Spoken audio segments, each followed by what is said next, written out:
In 1952, a steelworker's wife in Sheffield could feed a family of 6 a full Sunday roast, meat, vegetables, gravy, pudding, for less than the price of a pint of mild. That same meal, using the same cuts, the same methods, the same recipes handed down on handwritten cards stained with dripping. You can make it today for under £4. But you won't find it in any supermarket meal deal. You won't see it on a cooking show.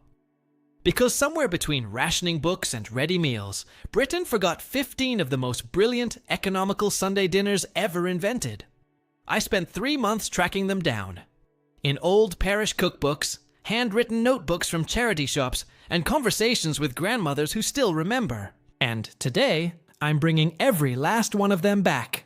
There's a section of the butcher's counter that most people walk straight past, and it's the section your grandmother made a beeline for. These first 4 cuts cost almost nothing because modern shoppers don't know what to do with them. Your Nan did. Number 15. Stuffed ox heart. If you've never cooked a heart before, I understand the hesitation. But here's something the Food Standards Agency confirmed in their 2024 nutritional composition data. Ox heart contains more iron per gram than fillet steak, more B12 than sirloin, and costs roughly $1.80 a kilo at most independent butchers. Compare that to $22 a kilo for a ribeye. A single ox heart, stuffed with sage and onion, slow roasted for 3 hours at gas mark 3, feeds 4 adults with leftovers. A retired butcher in Barnsley told me his shop used to sell 40 hearts every Friday afternoon in the 1960s. Last year, he sold 6 all month. Number 14. Breast of lamb, rolled and stuffed. This is the cut supermarkets practically give away. Morrison's regularly price it at $2.50 for a whole breast. It's fatty, yes.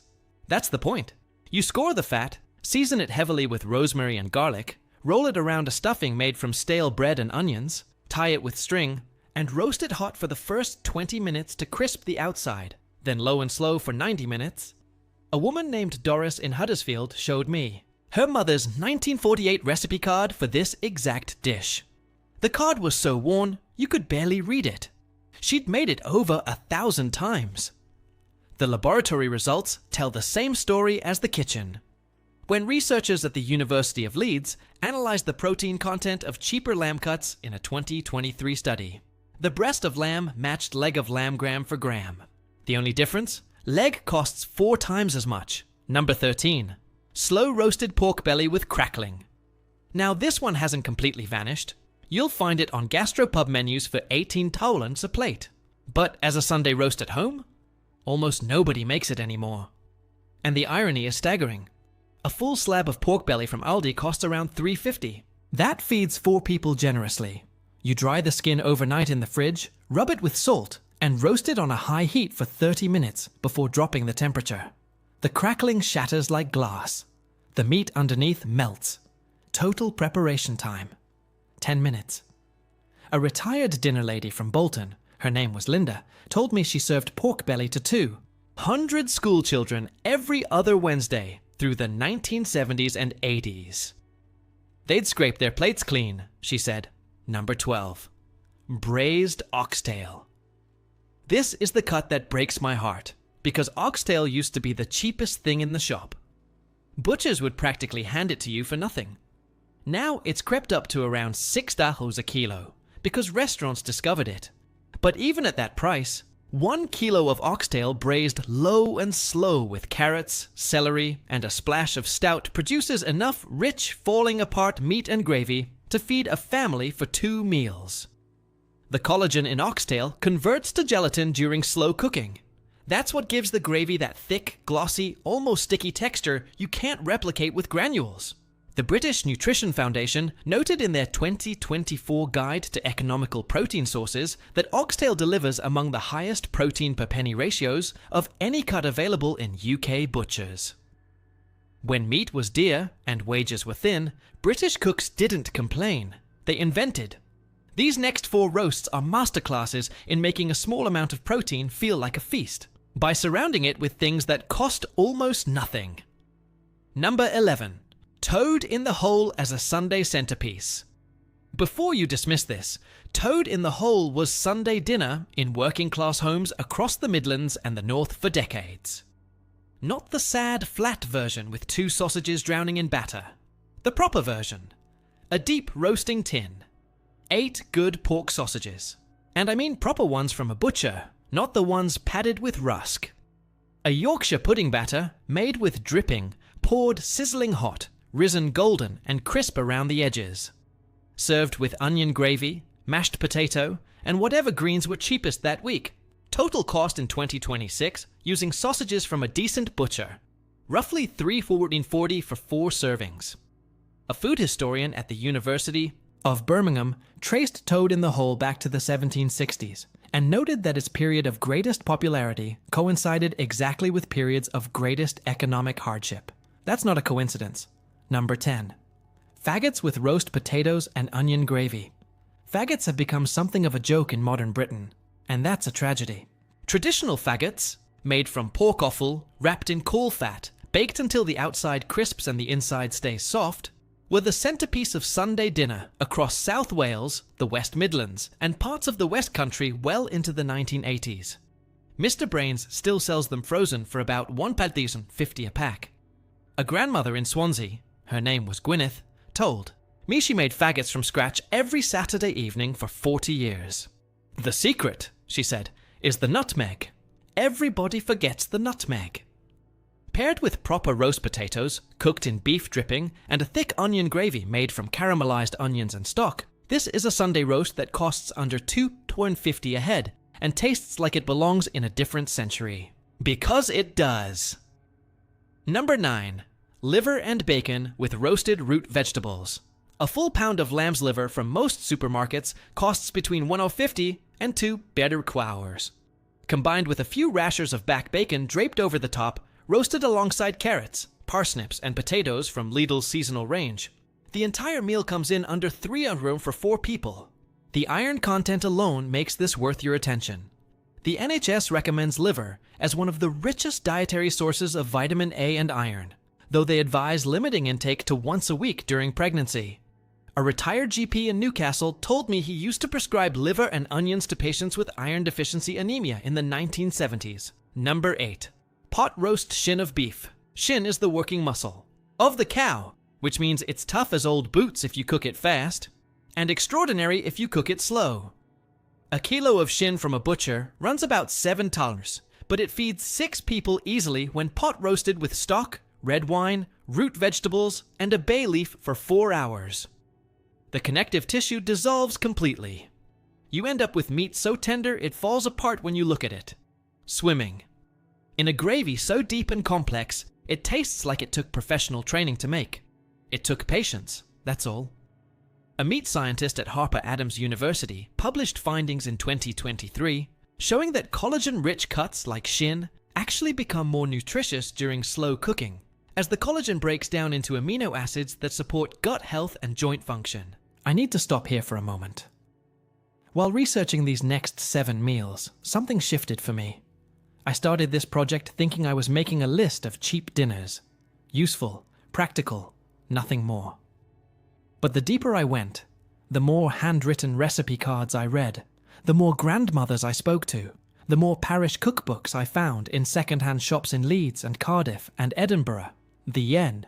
More I realized this isn't really about saving money. It's about a kind of intelligence that's been systematically devalued. The ability to look at a handful of ingredients that cost almost nothing and turn them into something that holds a family together around a table every Sunday. That's not poverty cooking. That's genius. And the fact that we've lost it, that we've replaced it with $8 ready meals, that taste of nothing and come in plastic trays, that makes me properly angry. So these next 7 aren't just cheap meals. They're acts of quiet brilliance that deserve to be remembered. Somewhere along the way, we decided a Sunday roast without a joint of meat wasn't a real Sunday roast. And that's exactly the lie your nan would have laughed at. Number 7. Cheese and onion pie with roast potatoes and greens. During both World Wars, and well into the 1950s, a cheese and onion pie was a perfectly respectable centerpiece for Sunday dinner across much of northern England. strong cheddar, sliced onions softened in butter, a simple short crust pastry made with lard. Baked until the top is golden and the cheese inside has melted. Into the onions until you can't tell where one ends and the other begins. Served with roast potatoes and cabbage. Total cost, around 1.80 fyrst for 4 servings. A social historian at the University of Manchester documented in a 2022 paper that meatless Sunday roasts were standard practice in at least 40% of working-class households during the interwar period. It wasn't deprivation. It was Tuesday through Saturday that you scrimped. Sunday was the day you made whatever you had feel special. Number 6. Stuffed marrow. If you've got an allotment, or know someone who has, this one costs almost nothing. A whole marrow, halved lengthways, seeds scooped out, filled with a mixture of cooked rice, fried onions, tomatoes, herbs, and whatever cheese you've got in the fridge. Baked for 45 minutes until the marrow is soft and the top is bubbling. This was a harvest time Sunday staple across rural Britain from the Victorian era right through to the 1970s. Then, somehow, it vanished. A retired allotment holder in Nottingham, a man named Stanley, 83 years old, told me he still grows marrow specifically for this dish. People walk past them at the allotment gate, he said. They don't know what they're missing. He's right, they don't. Number 5. Woolton Pie. Named after Lord Woolton, the Minister of Food during the Second World War, this vegetable pie was designed by the Savoy Hotel's head chef and promoted by the Ministry of Food as a nutritious, economical centerpiece. Diced potatoes, cauliflower, swede, carrots, and spring onions, cooked in a white sauce seasoned with vegetable extract, topped with potato pastry, or a mashed potato crust, and baked until golden.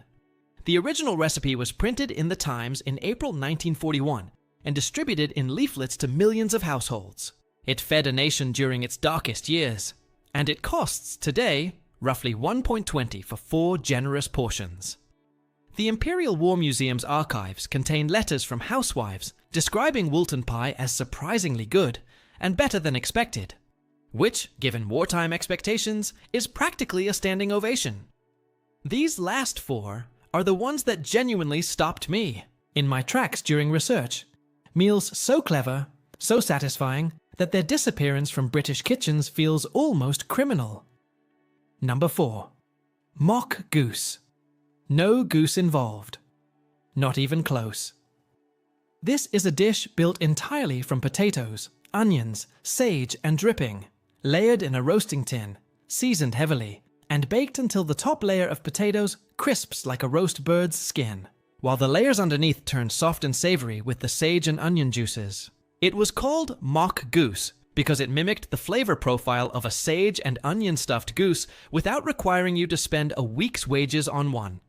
Families across Lancashire and Yorkshire served this as Sunday dinner well into the 1960s. The cost today? Under £1. 87 pence if you buy the potatoes loose and grow the sage yourself. A food writer in Bradford found a reference to mock goose in a handwritten parish cookbook from 1891 and recreated it for a local newspaper column. The response, she told me, was extraordinary. Hundreds of readers wrote in saying their grandmothers made it. Number 3.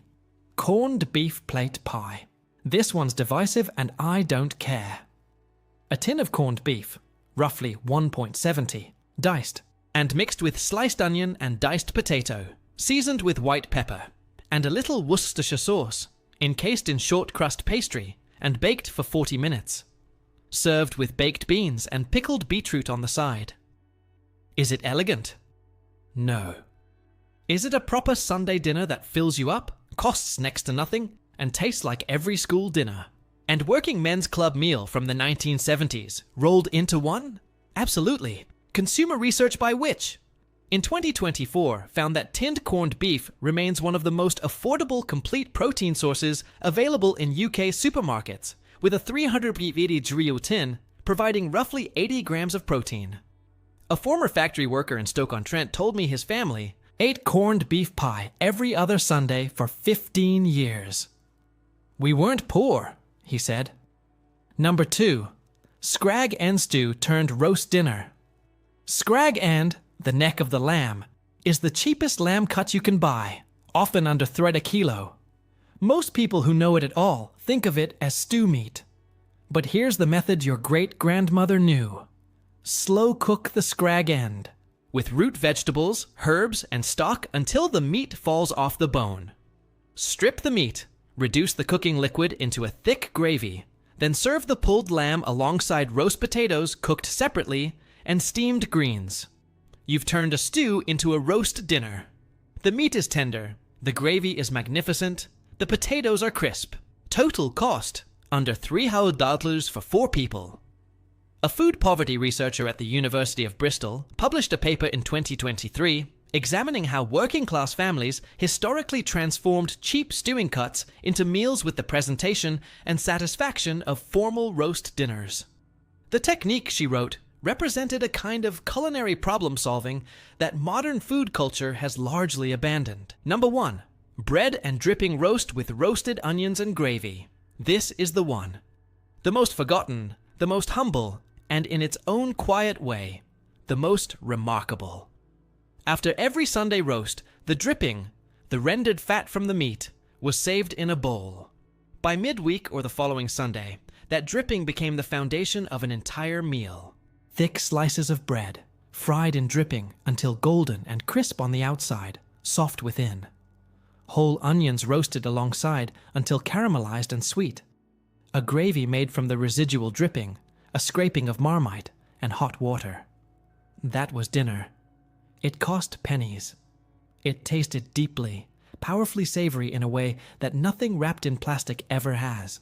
A grandmother in Edinburgh, 91 years old, named Ethel, told me she still saves her dripping. Throwing away dripping, she said, is like throwing away money. She's not wrong. But more than that, she's describing a relationship with food that most of us have completely lost.